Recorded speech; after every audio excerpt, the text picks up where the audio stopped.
Anh bò, con muốn ăn gì nào? Ôi ê tôi là tôi gái nè. Anh bò, bây giờ con nhịp về, nên chị thả bé nè. Nên muốn thả cho, rồi con muốn thả đâu sẽ nè. Nè, sẽ bị bể, nè chị nhịp bể. Bé bể như nè, nè chị ta thả bé đi. Cái uống nhớ mà. Chị bảo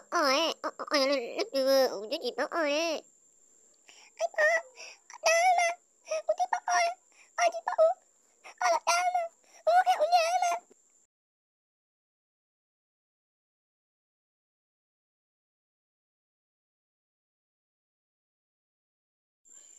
Tulu, ada duit lah.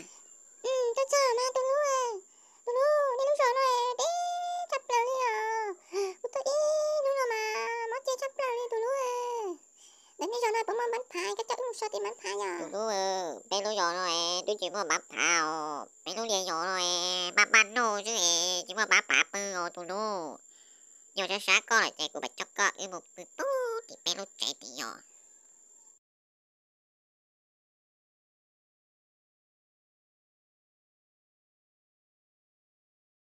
Tulu, pelu chạy thì giò luôn rồi đó, đâu được là tulu.